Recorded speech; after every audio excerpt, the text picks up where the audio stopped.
minúsculos estão aparecendo no solo de regiões ricas e férteis.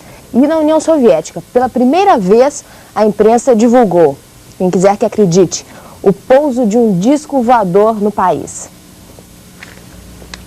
Em Moscou e em toda a União Soviética, o assunto da semana foi este: o disco voador que apareceu na cidade de Voronezh.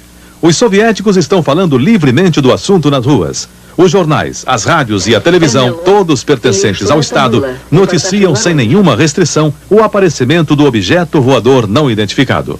Tudo isso está sendo possível por causa da Glasnost, a abertura política. O mundo inteiro não comunista, já acostumado ao fenômeno dos discos voadores, também deu um destaque especial ao disco soviético, uma raridade no noticiário da imprensa. Em Voronezh, uma cidade de 700 mil habitantes, a história do disco voador virou tema obrigatório nas discussões de rua. Este homem está empolgado e diz que disco voador é um assunto que todo mundo gosta. E só agora os soviéticos estão podendo falar. Ele até mostrou o desenho de um disco voador.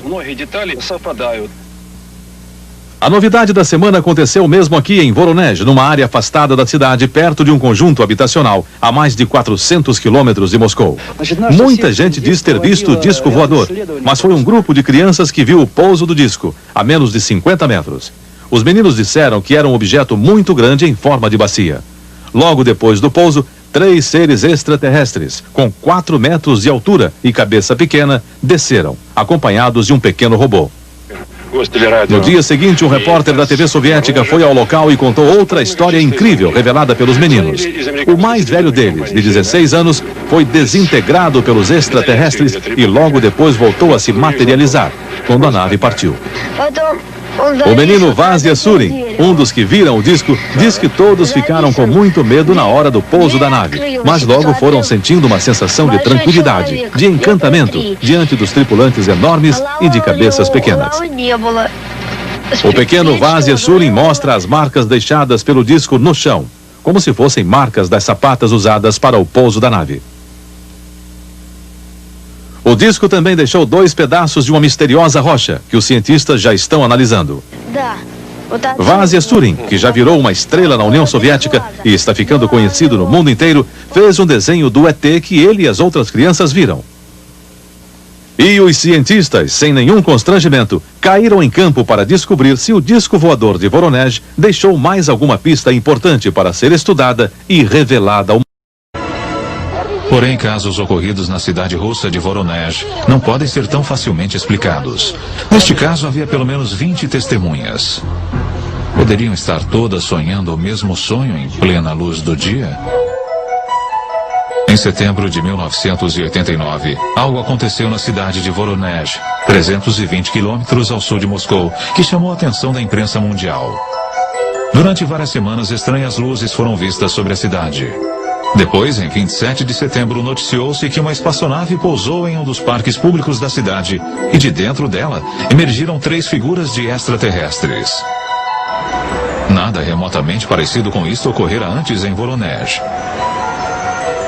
Antes de vir para a América em 1990, o jornalista ucraniano Paul Stonehill cobriu o caso Voronezh para a imprensa internacional.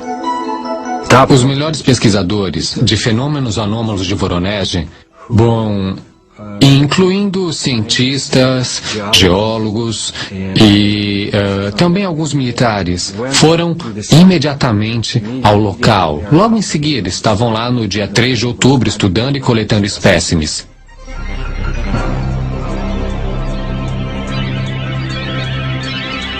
O encontro tornou-se a sensação da mídia, na rede nacional de televisão e na imprensa mundial. Isso atraiu a atenção da mídia de todo o mundo porque foi efetivamente endossado pela TASS, a agência soviética de notícias, que até então nunca dera crédito a este tipo de história. Eles tiveram a oportunidade de conversar com muitas das testemunhas oculares, adultos, crianças, policiais, professores, estudantes e cientistas que haviam visto OVNIs semelhantes ou mesmo com outros formatos. O consenso era de que seres gigantes saíram da estranha nave, fizeram algumas pesquisas por Voronezh, retornaram à nave e partiram.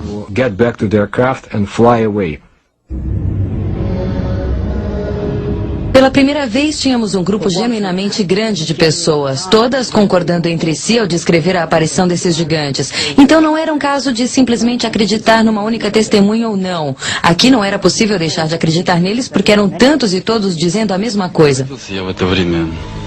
Eu estava de pé, não muito longe da rua principal da parte sul do parque. E vi esse objeto voador a uma altitude aproximada de 200 a 250 metros. Ficou numa mesma altitude e não se moveu horizontalmente. Aquilo me despertou o interesse, porque não podia ser um balão meteorológico. Escutei um ruído agudo, talvez de alguma máquina de perfuração em operação, como se estivesse abrindo um buraco no chão. As criaturas começaram a sair. Não pareciam muito humanos. Eram muito mais altos que humanos. Eles tinham ombros, mas eu não via a cabeça. Ele era enorme, realmente enorme, maior do que nós. Era uma figura imponente. Em 1989, Sergei Makarov era um dos estudantes que estavam no parque de Voronezh. Lembro que uma multidão juntou-se em volta do lugar. Todos ficaram assustados, estavam pálidos. Eu fiquei perplexo. Denis Murzenko também era um dos meninos no parque naquele dia de setembro de 1989. Eu vi alguns vultos lá e também vi um homem estranho. Externamente parecia como qualquer outro homem, só que era enorme. Instantes depois ele subitamente desapareceu. Eu não tive dúvidas de que o OVNI e os gigantes eram de verdade, porque eu os vi. Mas algumas vezes, quando me lembro, me parece uma espécie de conto de fadas.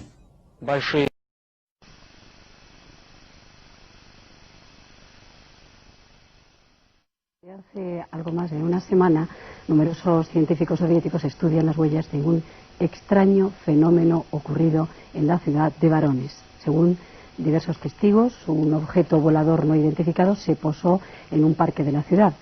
Los testigos de este aterrizaje fueron varios niños.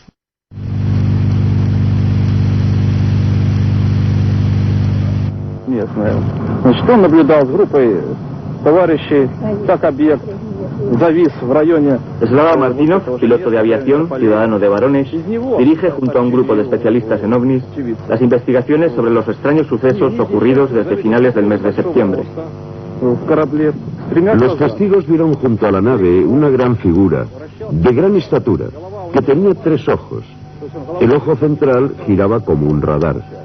Su cabeza era pequeña, se mantenía fija, sin girar. En lugar de nariz tenía 2 orificios. La nave sobrevoló este lugar. También salieron 2 personas más y un robot. Dicen que era un robot por sus movimientos mecánicos. Les faltaba naturalidad a sus movimientos.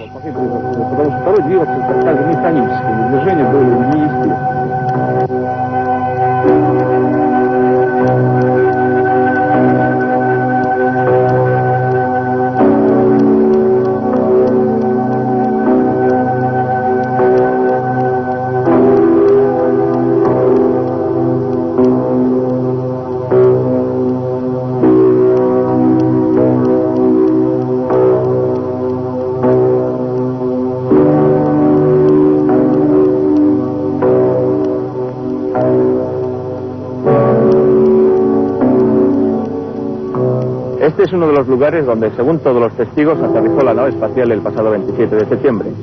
Ni la lluvia ni los curiosos han conseguido todavía borrar todas las huellas dejadas por el platillo volante. Это место, на котором остались следы от... Aquí están las huellas del aparato.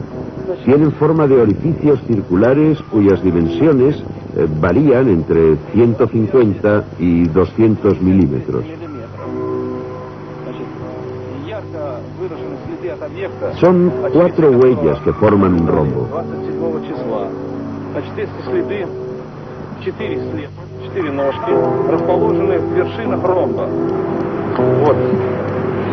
Esta es la primera.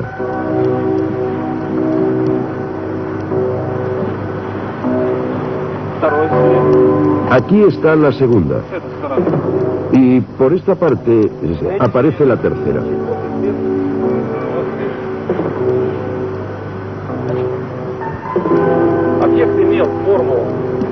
La nave, según los testigos, tenía forma de melón alargado.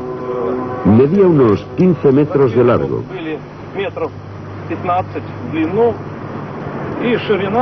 4 metros de ancho.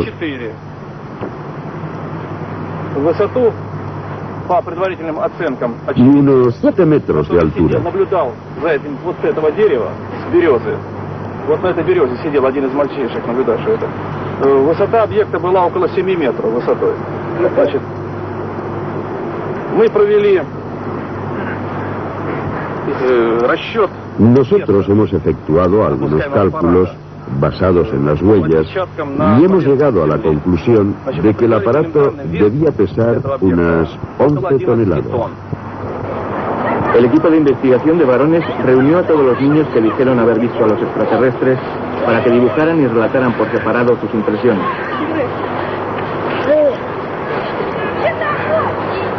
Valodia Starchev, de 12 años, pudo observar a las extrañas criaturas desde una distancia de 5 metros. Но они вышли, я как залез на дерево, я как-то стал недвижимым, как так стал. Cuando ellos salieron de la nave, yo me quedé inmóvil, como paralizado. Estábamos todos muy asustados. 2 de los seres salieron de la nave y observaron el lugar. Después de 5 minutos se fueron. Cuando desaparecieron, me mareé. La cabeza me dolía y me daba vueltas. La forma de la nave y la descripción morfológica de los visitantes han quedado reflejadas sin contradicciones en los dibujos de los niños testigos.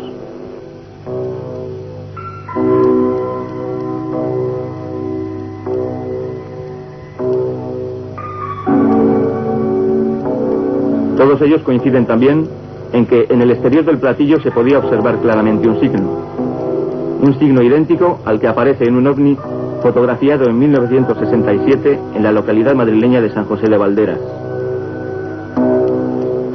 Nada se ha vuelto a saber, sin embargo, del niño que desapareció y volvió a aparecer después de ser disparado por uno de los seres que salieron del platillo.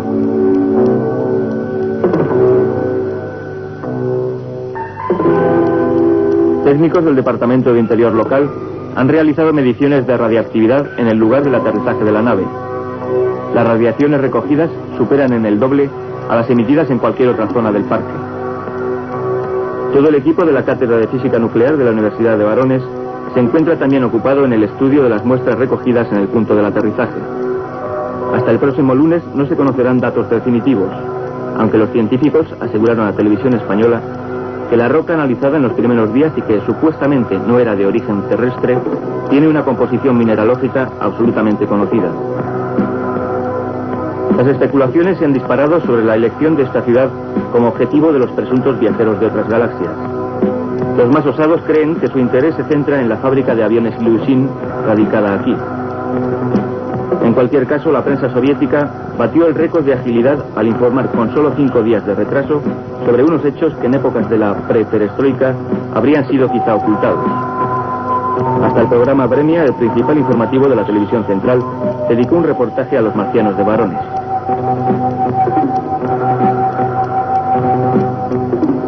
Los críticos más escépticos han encontrado también una explicación al fenómeno.